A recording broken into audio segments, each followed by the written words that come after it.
Tackle now some of the viewers' topics and issues and questions they've been raising. Birchelle, let's start with our first topic now. It's immigration, and it's one of the top issues for Hoosier Republicans in our poll from Emerson College and The Hill.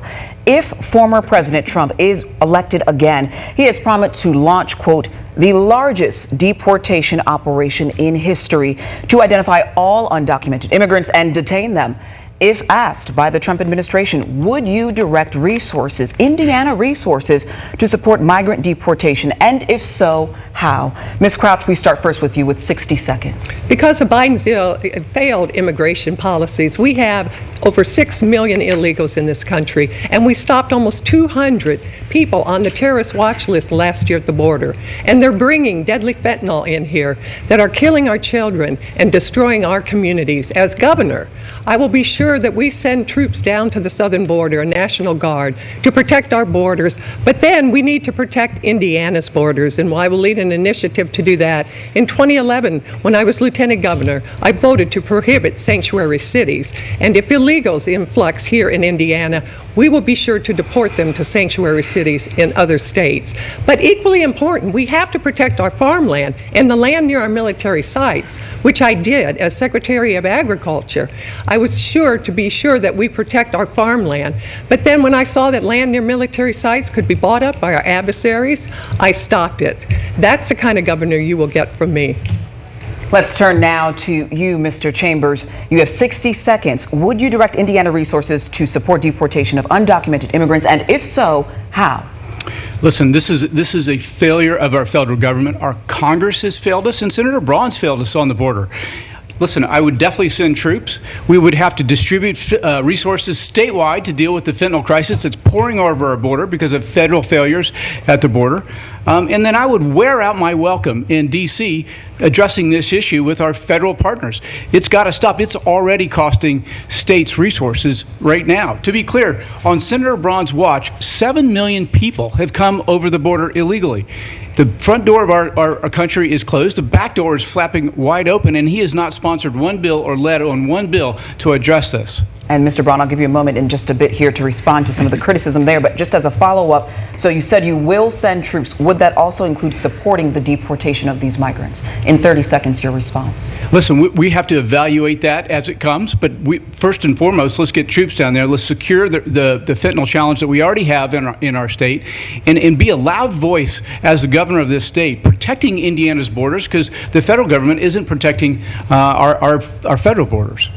We turn now to you, Mr. Doden. Would you back this deportation operation with Hoosier resources in the future Trump administration if he should be reelected? And if so, how? 60 seconds for your response, Mr. Doden. Well, first of all, I think President Biden needs to do his job. I think Congress needs to do their job.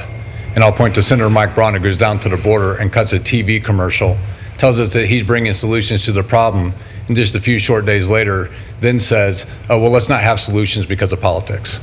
And that's just not leadership. And here's how we're going to lead. We're definitely going to send and support our governors. We're going to try to solve this from the state level. We'll send the National Guard down there to make sure that we try to stop fentanyl and drug cartels from coming across.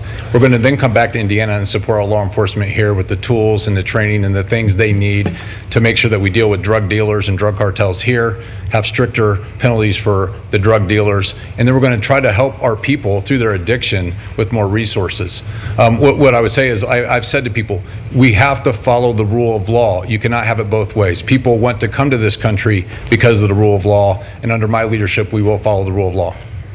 And just again to reiterate here, the deportation piece, would you support the deportation and making sure you're identifying any migrants here in Indiana who are not here legally? You'll have 30 seconds for that follow-up response. Yes, I'm clearly stating that we need to follow the rule of law. Let's turn now to you, Mr. Braun. You've heard some of what your critics have had to say, your fellow opponents, but we first would like to get your response to this in 60 seconds. Would Indiana resources support a possible nationwide deportation effort under your administration if asked, and if so, how would you do that? I think you could look at what governors did do something about it. Governor DeSantis in Florida, governor in Texas. They are at the leading edge of it, and unless you do something that's going to counter a do-nothing policy, and you're promoting open borders like the Biden administration has. And the naivete about what Mr. Chambers said is that any bill would have to be brought forth by a Schumer Senate. That's not going to happen. And the bill that was crafted was never going to do anything. That was going to baseline illegal immigration at 8 to 10 times what it was under Trump. It's very clear. It's the same legislative template that was in place for Trump when we had record low immigration. And Biden undid all of it. And a bill, unless a guy like Schumer is going to bring it forward, it's not going to work.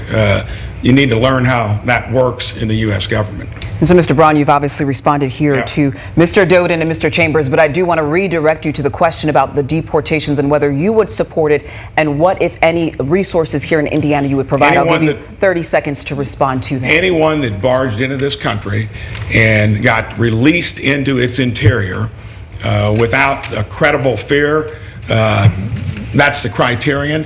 Biden allowed that. Anyone that came in that way will have to leave. And you've seen what governors have done in Florida and in Texas, and you judge for the Hoosiers to see who would actually take that kind of action.